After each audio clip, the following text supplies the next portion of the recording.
I don't think I'll ever forget the way the kitchen felt that night. That odd, heavy quiet that falls after the kids are asleep, when even the refrigerator hum feels like too much noise. The radio was low, playing some soft jazz that made everything feel softer than it should have. I was still in my flannel, sleeves rolled up, wiping crumbs from the table, moving slow like maybe if I didn't finish too fast, I wouldn't have to go upstairs yet. I heard him before I saw him, bare feet on the tile, that soft, dragging sound. Zach never wore socks at night, said it made him feel like he was sneaking around.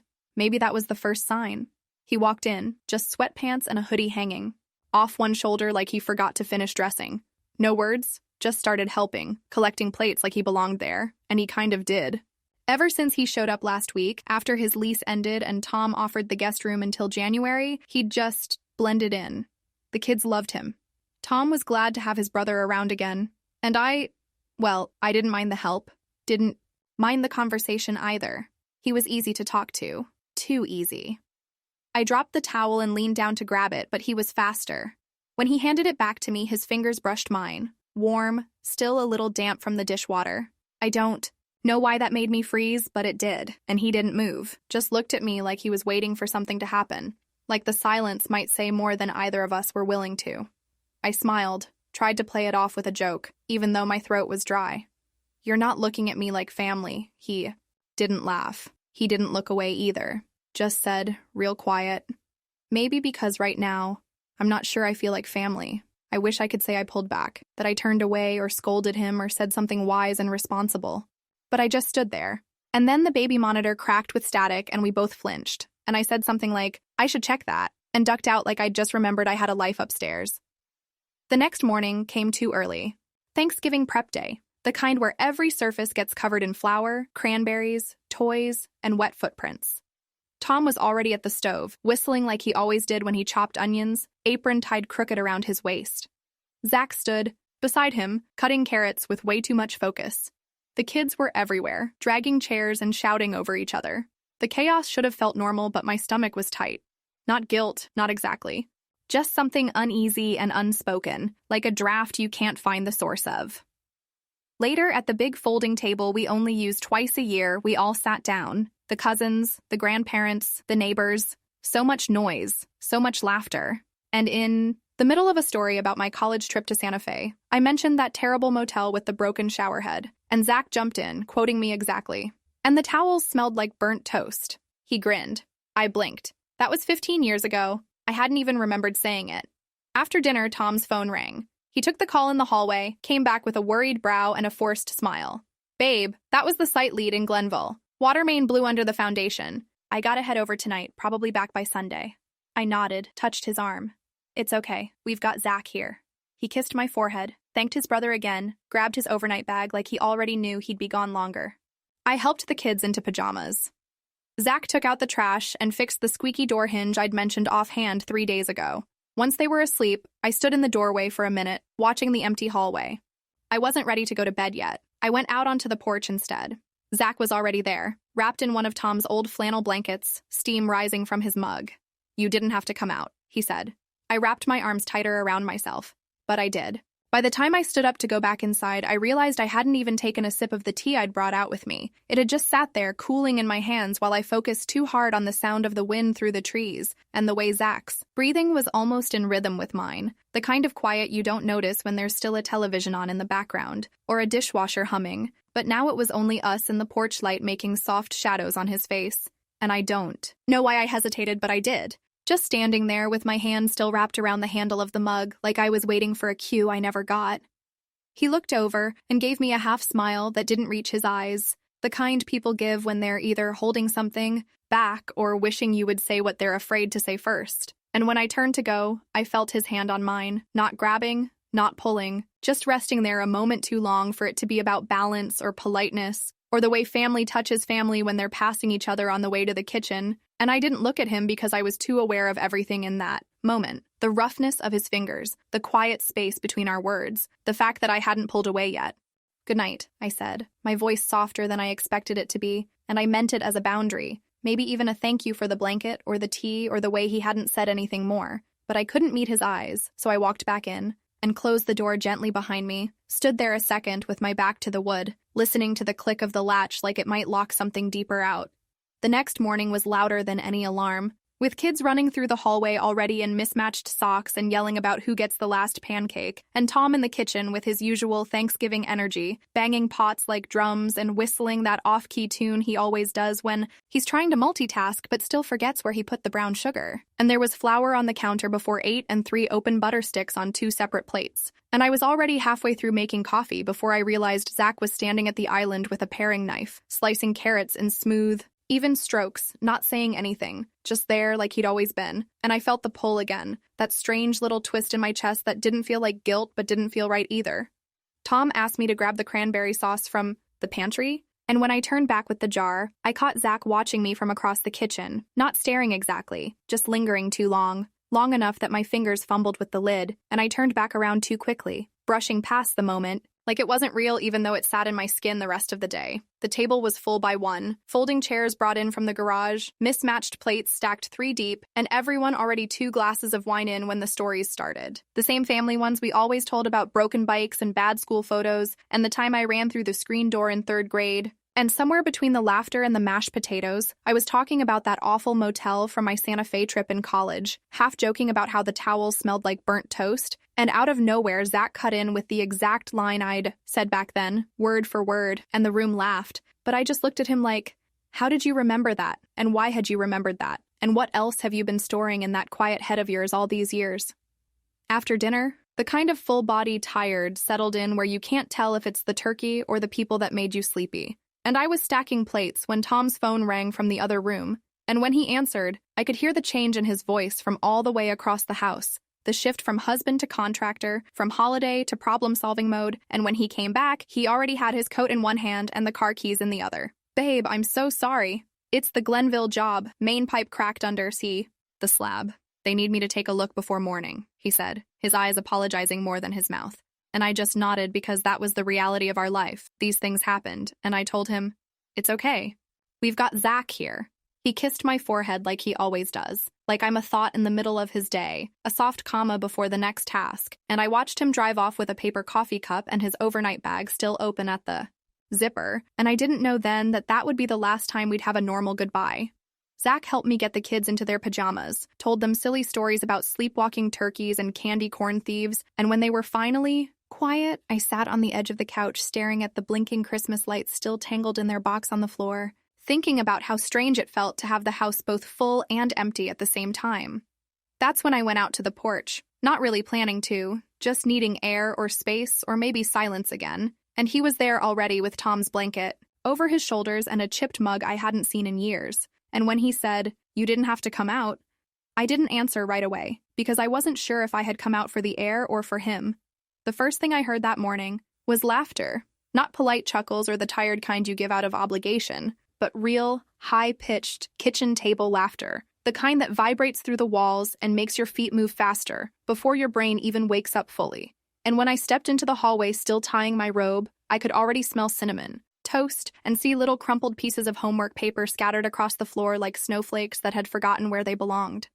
I leaned in the doorway, one hand still resting on the frame, and watched Zach leaning over the table with Katie, who was frowning at a math problem like it had personally offended her, and he was pointing at her notebook with the back end of a pencil and explaining something slowly with his usual calm voice, not the tired kind of patience most adults use with kids, but the kind that makes you believe you're not dumb for asking in the first place, and I felt a strange warmth watching them, not quite maternal. Pride, not exactly gratitude, just a quiet flutter of something that didn't have a name yet, something that made me stay standing there longer than necessary. He glanced up and saw me, gave a little wave with the pencil still in hand, and I waved back, still unsure why the moment felt so out of place and so perfect all at once. Like I was walking through someone else's house that looked just like mine, only easier, softer, less sharp around the edges. Later that morning, we decided to run errands while the kids stayed with my mom, who had come by to drop off a pie and stayed just long enough to get roped into babysitting duty. And when Zach and I got in the car, it didn't feel weird the way it sometimes does to ride with someone who isn't your husband, because the car didn't judge and the road didn't care who sat in the passenger seat. And we ended up taking the long way to the store without really talking about it, letting the local country station fill the space between us. Halfway through, the second song, Something Familiar, came on, that old duet Tom and I used to play on road trips before the kids, the one we'd sing loudly and out of tune like we were the only people in the world. And without even thinking, Both Zach and I started singing along at the same time, fumbling the lyrics and laughing over the parts we forgot, and it should have been awkward, maybe even sad, but instead it felt like we had found something that had been floating between us for days and finally decided to land. I looked over at him, still smiling from the last verse, and said, mostly to the dashboard, "Sometimes I feel like I disappear when Tom's here." And he didn't say anything for a second, just kept his eyes on the road, then said quietly, "I noticed," and I didn't ask what he meant because I already knew, and it sat between us for the rest of the drive like a folded blanket we were both pretending not to see. When we got home, the sun was already casting long strips of light across the porch, and we started pulling out the box of Christmas lights I had meant to hang up 3 days ago but kept avoiding. And Zach offered to hold the ladder while I climbed up to fasten the ends to the gutter, and I laughed, saying something about trusting him not to drop me, and he laughed too, but softer, more to himself than to me. As I reached up to adjust the top strand, one of the hooks slipped from my fingers, and I lost my balance just slightly. Enough to panic, and he caught me before I could even shout, one arm wrapped firmly around my waist and the other bracing the ladder, and we both froze like that, me halfway between the step and the ground, him holding me like it was the most natural thing in the world to do, like we'd done this before in another life. His hand didn't move right away, and I didn't tell him to let go, not at first, because for one long moment it felt like we had slipped through the cracks of our own lives and landed in someone else's, someone who didn't have rules or rings or history, just the here and the now and the way his fingers rested just above my hip. "You okay?" he asked, his voice low, almost hesitant, like maybe he already knew I was but didn't want me to say it out loud just yet. "Yeah, you can let go now," I said, but I still didn't move, and neither did he, not until I started to laugh, nervous, too high-pitched, and stepped back down the ladder without looking him in the eye. We didn't say much after that, just finished the lights and went inside when the wind picked up. Both of us suddenly too aware of how close we'd been, how easy it had felt to slip into that kind of moment, how dangerous it might be if it ever happened again. By the time we finished hanging the lights, the sky had shifted from bright blue to that deep, brushed gray that always comes just before dinner, and the porch glowed faintly in soft loops of gold and white, flickering gently as if unsure whether it was too early to shine or too late to matter. And I stood back beside Zach with my arms crossed, pretending I was just admiring our work, but really trying to slow my breathing, still a little off from the way his hand had felt on my waist, still wondering why it had taken me so long to step away. He didn't say anything, just nodded toward the door and followed me inside, where the kids had already built a pillow fort in the living room and were half buried under a pile of stuffed animals, their laughter bouncing off the walls like it belonged there more than we did. And before I could even sit down, they were pulling Zach toward the couch, insisting he watch the movie with them, saying he promised, even though I knew he hadn't, but he didn't fight it. Just dropped down between them and let Katie braid part of his hair with one of her pink scrunchies.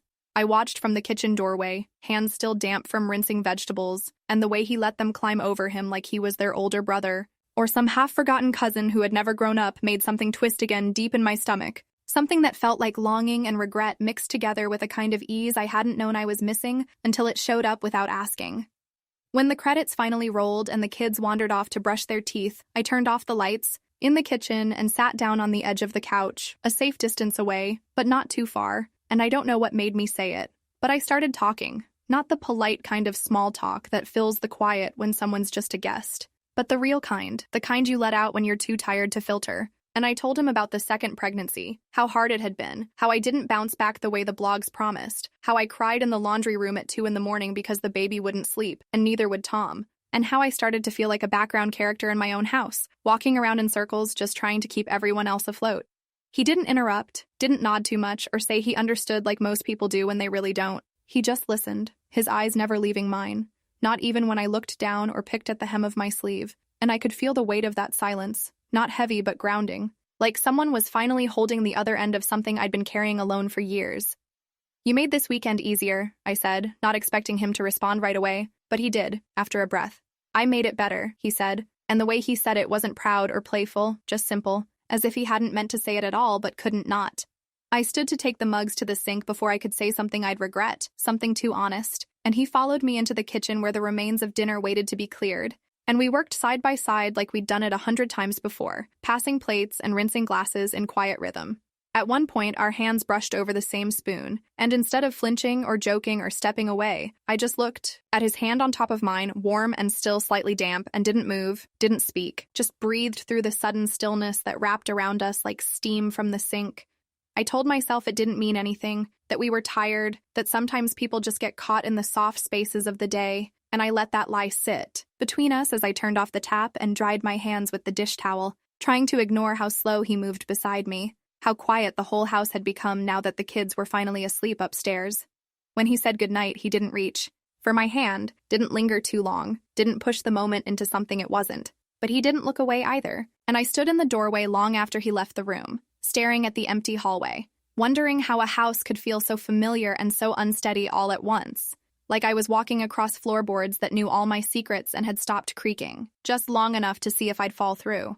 I turned off the lights, checked the doors, straightened the couch pillows, all the usual end-of-day rituals. But when I finally went upstairs and lay down in our bed alone, I realized the quiet wasn't comforting anymore. It was just loud enough to hear my own heartbeat.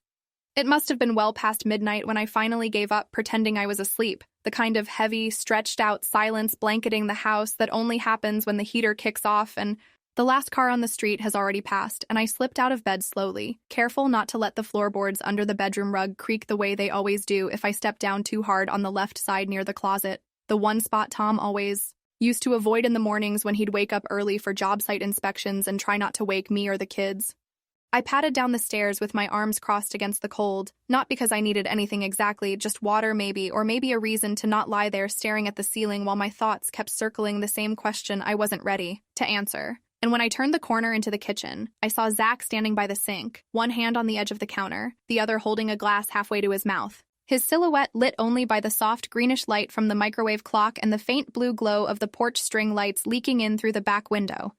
He didn't look startled to see me, didn't apologize or say anything about the hour, just nodded slightly and said, "Can't sleep either?" And I shook my head because answering out loud felt like it would make everything heavier, more real, more dangerous. And I walked past him to the cupboard, grabbed a glass, filled it slowly, the sound of water, the only thing between us for a few long seconds. We stood there near the sink, shoulder to shoulder, but not quite touching, and the room felt smaller than usual, like the walls were breathing in with us and trying to decide whether to collapse or hold us still. And the only sounds were the quiet ticking of the wall clock over the pantry and our breathing, which somehow had synced, not on purpose but in a way that felt impossible to unnotice now that I had. I didn't mean to look at him, not directly, but he turned just slightly, just enough for me to catch the side of his face, the way his jaw moved when he swallowed, the way his eyes didn't blink as much in the dark, and I realized I'd been holding my breath without noticing, and I said, barely above a whisper, I should go to bed.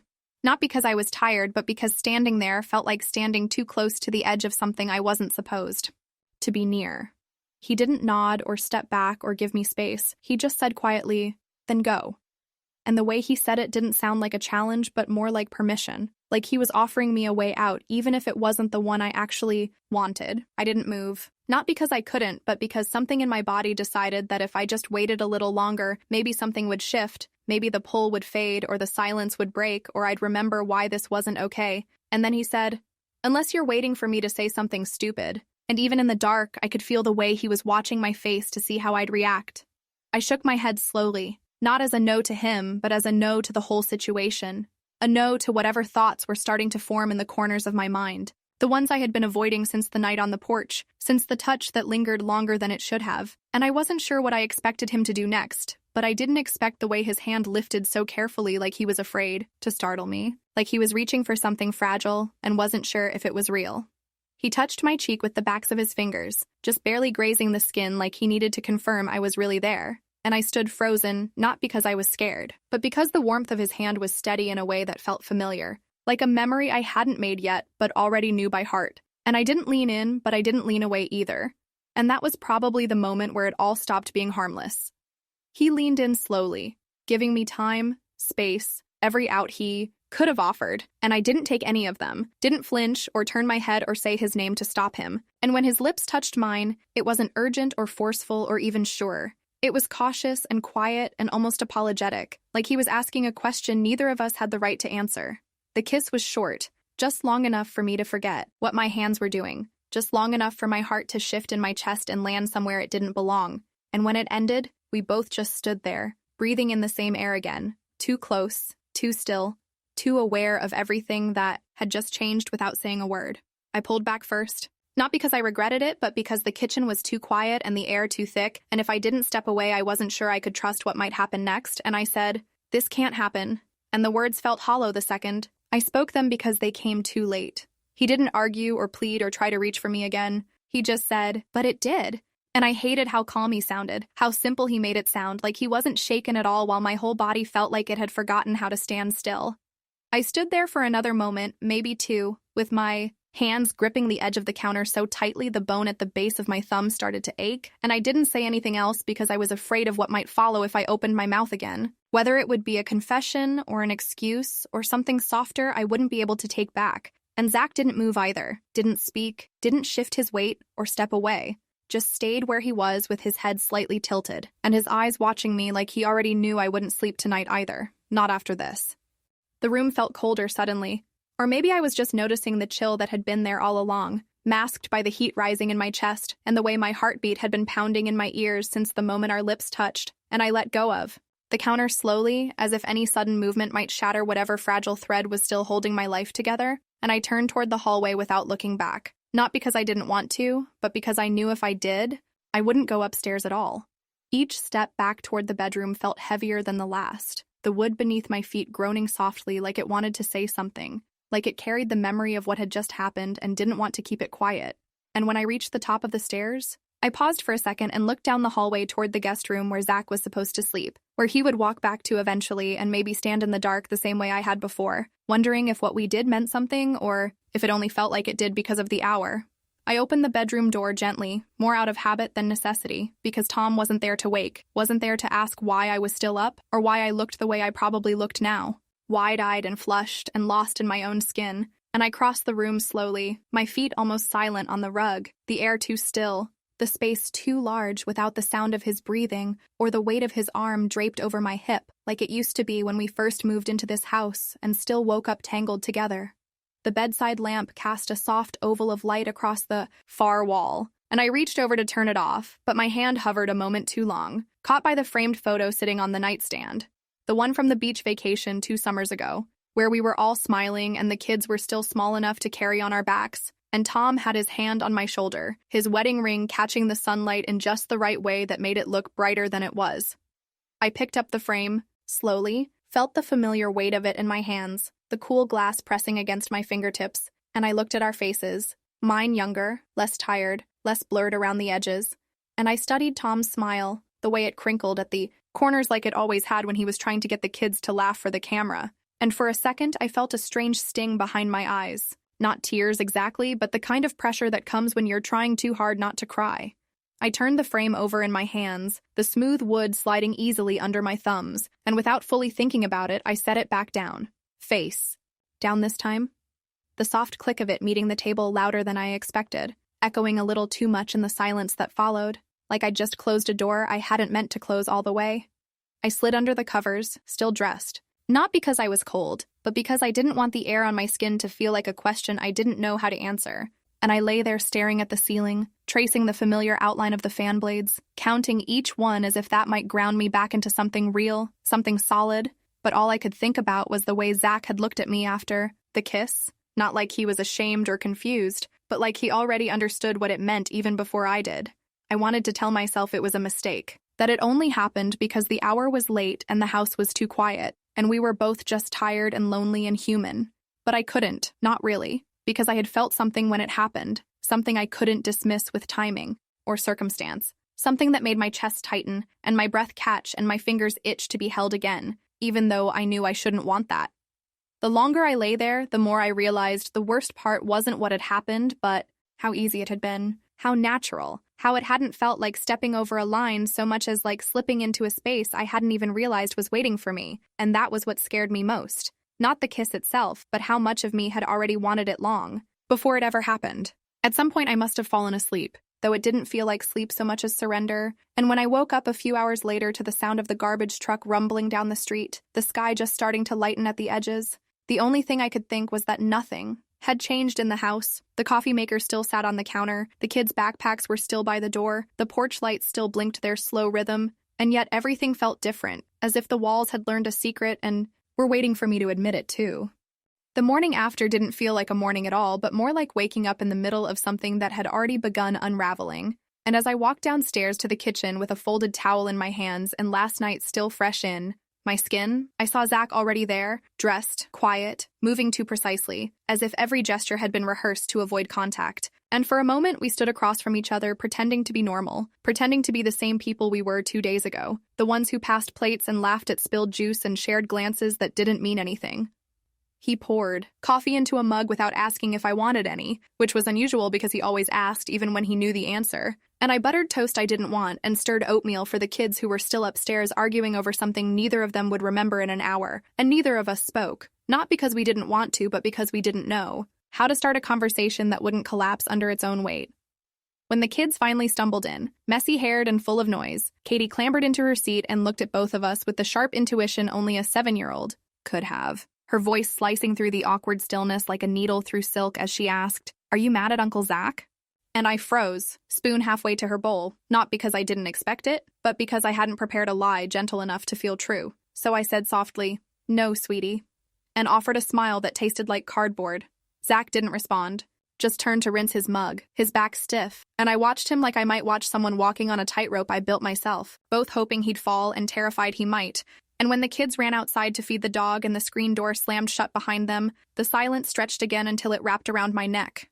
He turned, arms crossed now, leaning against the counter like he had something to anchor him, and said, "Can we talk?" And I wanted to say no, because I already knew what talking would lead to, and I wasn't sure I had the strength to keep my voice from shaking. But instead, I nodded once and followed him to the hallway, where the morning light made everything look more honest than I wanted it to.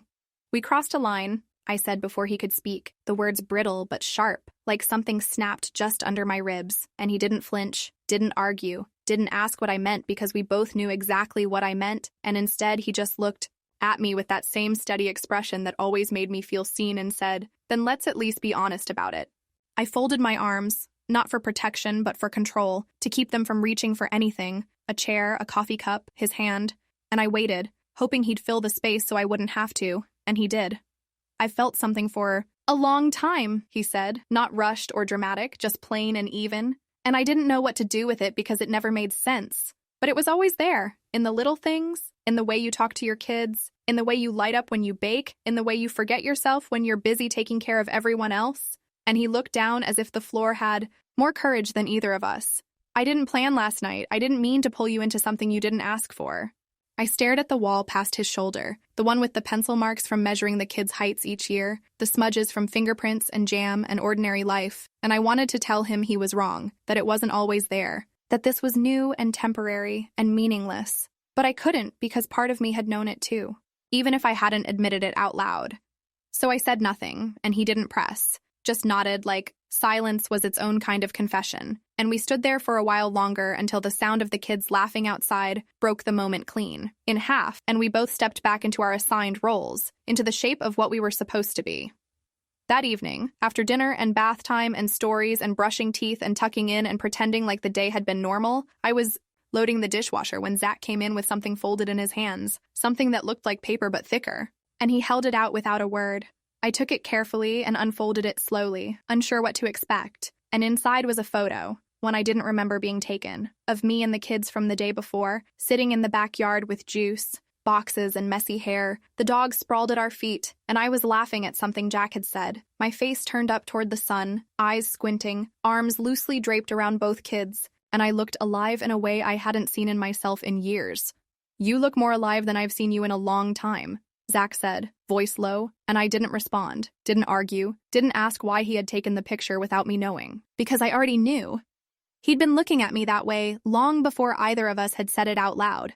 I stood there with the photo in my hands, not moving, not breathing too deeply, just staring at that captured moment that felt both mine and not mine, because while I recognized the curve of my smile and the slope of Katie's shoulder leaning against me, there was something else in that image that didn't quite fit with the version of myself I carried day to day, the version that functioned and managed and stayed quiet when things didn't feel fair, and seeing that other me through his eyes made something twist beneath my ribs, like a door I thought I'd locked had been cracked open without warning.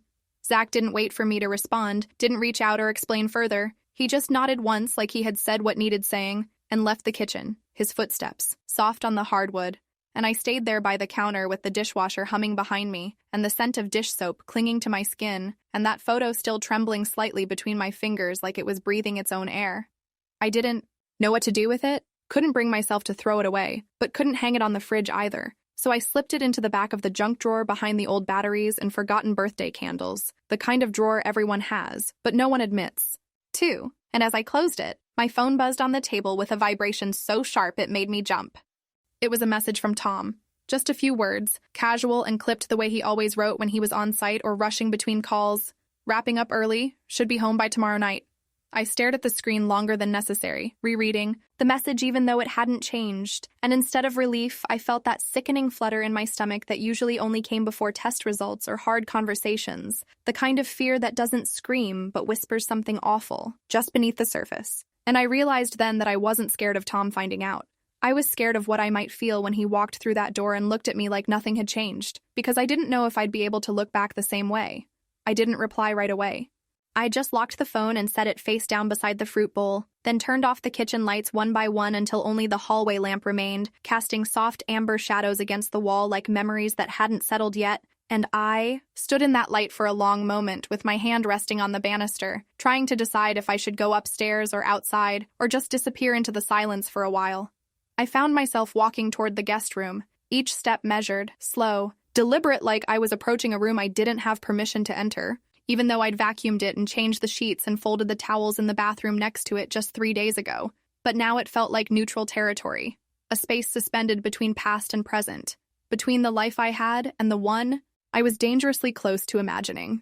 When I reached the door, I didn't knock. I didn't call his name. I didn't even lift my hand to the knob. I just stood there, inches from the wood, listening, not to footsteps or music or any clear sound, but to the hum of the house, the creak of the floorboard behind me, the faint thrum of my own pulse in my ears, loud and steady like it was trying to count something I couldn't name. I don't know how long I stayed there, only that the hallway light eventually shut off on its own. Motion sensor, Tom's idea. And I was left in the dark, still standing, still not knocking, still not walking away, and the air around me felt thick and still, like the moment right before a storm when you know something's coming but can't quite tell from which direction. Eventually I stepped back, not because I had made a decision, but because my legs began to ache from standing so long, and I turned without looking at the door again, walked slowly down the hall with my fingers brushing the wall to keep my balance, and when I reached my bedroom, I didn't turn on the light, just slipped out of my clothes and crawled under the blanket, hoping the darkness would blur the edges of what I was feeling, but it didn't. It never does. The dark only sharpens what you've tried all day to ignore. That night I didn't dream. Or if I did, I don't remember it. I just remember lying there with my eyes closed and my body still, and my heart doing that quiet panic thing, beating, steady and fast, like it was trying to keep up with a lie I hadn't said yet. And at some point I heard Zach's door open down the hall and then close again, but there were no footsteps, no sound of water or drawers, just the soft click and then silence, and I kept my eyes closed and my breath even. But inside, it was all motion and memory and the awful kind of awareness that makes your own skin feel unfamiliar, and I told myself this would pass, that when Tom came home, everything would fall back into place, that I could forget the feel of Zach's lips or the way he said my name like he was holding it with both hands. But deep down, I already knew it wouldn't pass, because what we'd done wasn't just a moment, it was a shift, not in action, but in truth. And no matter how quiet we were, that truth had already started taking up space. It was barely past 1 in the afternoon when I heard the front door open, the kind of sound that doesn't register right away when you're in the middle of something simple like rinsing strawberries or talking about grocery lists. And I remember thinking the kids must have let the dog back in, except the dog was already asleep under the table, and Zach was standing right next to me, drawing a bowl and making some quiet joke I didn't quite hear because I was too focused on the way his hand brushed mine when we reached for the same spoon. We were close, closer than we should have been, not in a way that could be explained by space or circumstance, but in the kind of closeness that has its own language, the shared glances, the pauses that last one breath too long, the way my shoulders leaned toward him like they forgot who they belonged to. And when Tom walked in holding a brown paper bag in one hand and his keys in the other, I didn't hear the door shut behind him, didn't even hear him set the bag down on the counter, because the only sound that filled the room was the sudden drop of silence, thick and unforgiving. He stopped 3 feet from us, still wearing his work jacket, his eyes bouncing between our faces, and I could feel the blood draining from mine as if exposure itself was a force of gravity, pulling all the air out of the room. And I knew what he saw because if it had been me walking in, I would have seen it too. Not an embrace, not a kiss, not anything technically damning, but something in our posture, in the angle of our bodies, in the tension that hung like steam. Overboiling water made it undeniable. We stepped back at the same time, a mirrored reaction born of instinct, not guilt, because the guilt had already taken root long before he walked through that door, and I opened my mouth to say something that might smooth it over or at least fill the silence. But Tom got there first with a voice that didn't yell but cut like glass. What the hell did I walk into? Neither of us answered right away, because what could we say that wouldn't sound rehearsed or ridiculous? And Zach, still holding the towel, cleared his throat and said quietly, "It wasn't supposed to happen." And the moment those words left his mouth, I saw something harden in Tom's face. Not rage exactly, but something worse. Disbelief folding into betrayal, slow and irreversible. "I trusted both of you," Tom said, not raising his voice, not stepping forward, not throwing anything, just standing there like he was made of stone, and had just realized someone carved a crack right through his middle. And I felt something in my chest splinter under the weight of those words, because it was true. He had trusted us, had left us in this house together thinking we were just family, just safe, just predictable. Tom turned without waiting for an explanation, walked out the same way he came in, with his shoulders stiff and his hands clenched into fists. And I just ran after him, past the hall mirror, past the coat rack, out onto the porch where the sunlight felt too bright and the wind too sharp, and I called his name like it would stop him from reaching the car, but he didn't stop until I reached him and caught his sleeve. He turned to me slowly, his face unreadable, and asked the question I'd been dreading from the moment the kiss happened in the kitchen, the one question I couldn't answer without breaking something that couldn't be unbroken. "How long?" And I froze, not because I didn't know what to say, but because I didn't know what version of the truth would hurt less, the truth of when it started or the truth of when I stopped trying to prevent it. And in the silence that followed, his eyes narrowed just slightly and he gave the smallest of nods, the kind that says everything is already understood.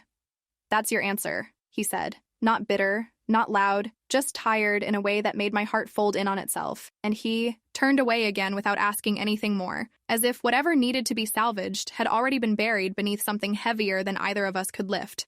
Before I could follow him again, I heard the screen door creak and turned to see Katie and Jack standing there barefoot, their faces confused and their eyes wide the way kids look when they know something's wrong but haven't yet learned the words to describe it. And Tom saw them too and straightened his shoulders like a man stepping back into a role he wasn't ready to abandon, forced a smile that didn't reach his eyes and said, "You stay here, I'll go." He didn't wait for an answer, didn't kiss them or hug them or promise he'd be back soon. He just walked to his truck, got in, and drove off down the gravel with the same steady pace he used every morning when he left for work. Only this time it felt final, like something had closed for good and neither of us had the key. I watched the taillights disappear beyond the bend in the road, that slow, deliberate turn past the mailbox and the neighbor's empty swing set, and I stood barefoot on the porch with my arms wrapped around myself even though the air wasn't cold, and when I finally turned back toward the house, the kids were still in the doorway, holding each other's hands like they'd instinctively formed a team for something they didn't yet understand, and I wanted to say something, anything, to soften the sharpness in the air, but the words stayed, lodged in my throat like splinters. I bent down to their level, brushed the hair back from Katie's forehead, told her everything was okay in the same voice I used when she scraped her knees or spilled juice on the carpet, and she nodded slowly but didn't let go of her brother's hand, and Jack just looked at me with wide, unsure eyes, the kind that make you realize how fast children can sense the cracks in things, even before they know what they're called. We went back inside without speaking, the screen door creaking and closing behind us like punctuation at the end of a sentence we hadn't meant to write, and I went through the motions of afternoon cleanup, rinsing half-empty glasses, wiping the sticky edge of the table, picking up Zach's crumpled napkin.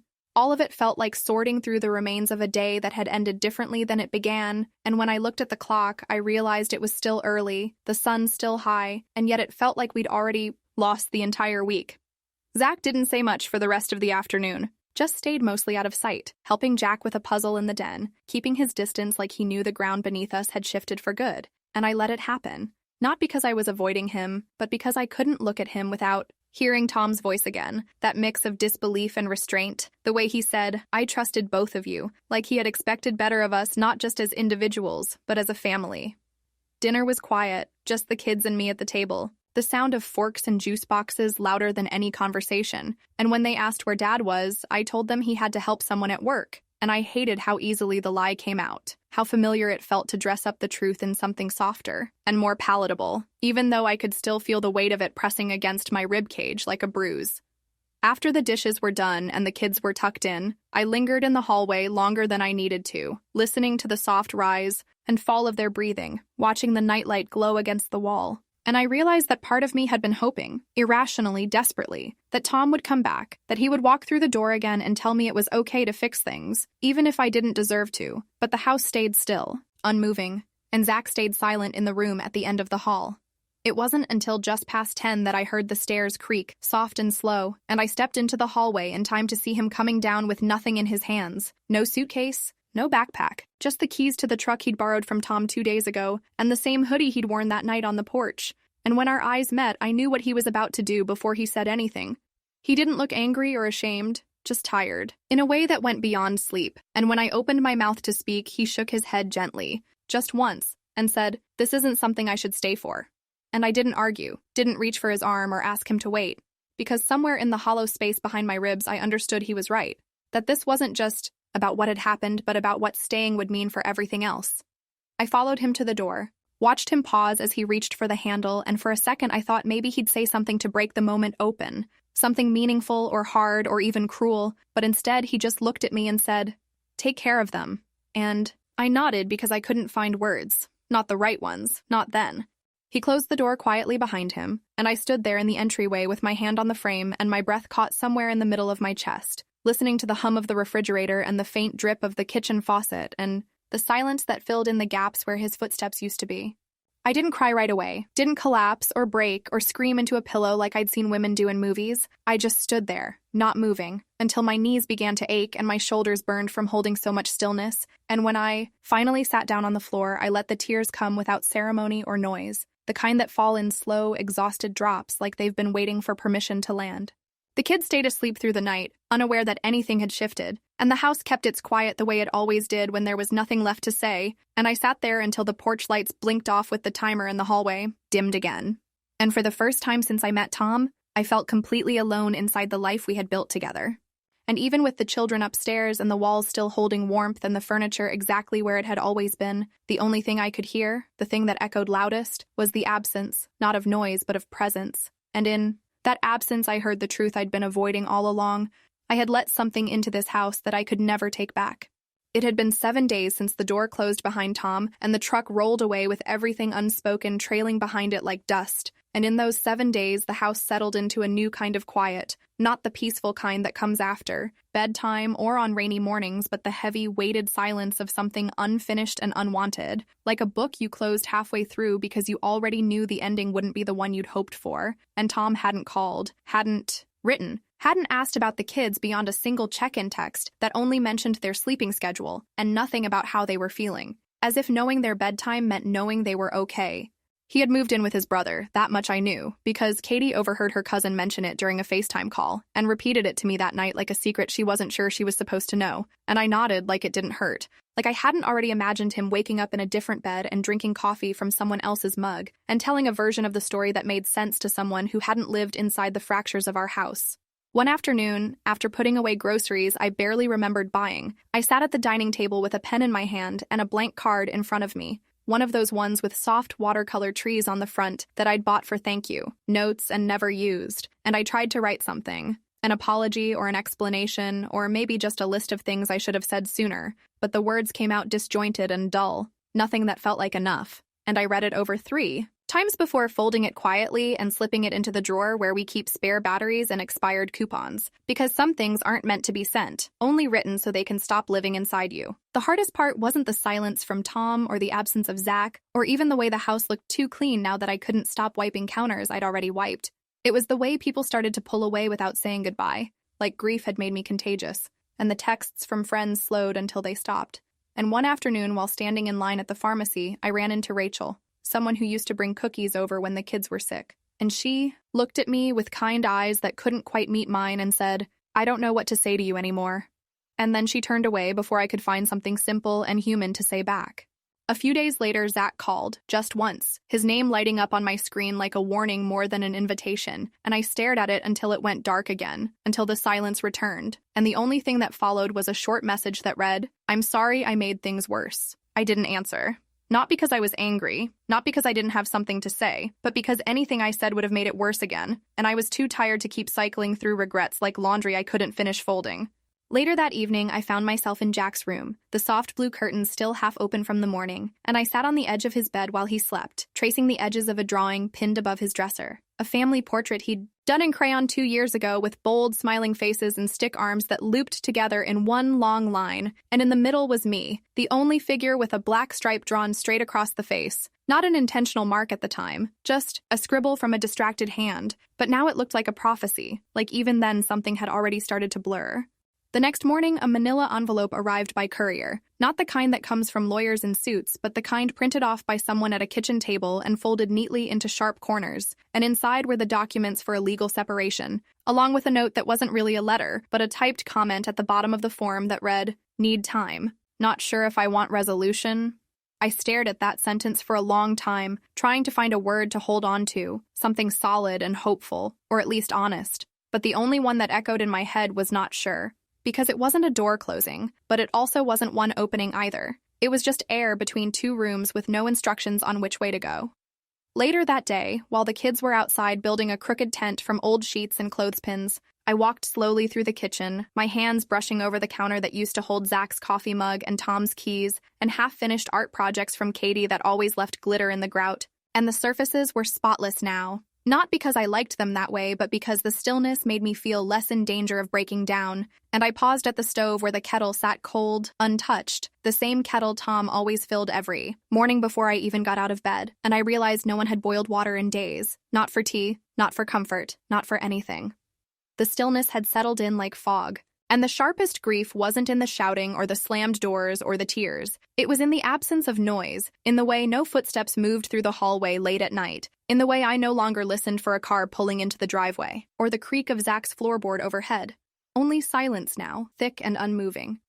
That evening, after folding the same load of laundry twice because I couldn't remember whether I had already done it, and after rearranging the pantry just to avoid the glare of my phone screen sitting dark and unanswered on the kitchen counter, I found myself standing in front of the door that led to the porch, the air behind it carrying the faint scent of distant smoke and something earthy and cool, and I reached for the handle not because I had a reason to go outside, but because I had run out of reasons to stay inside pretending the room still felt like mine.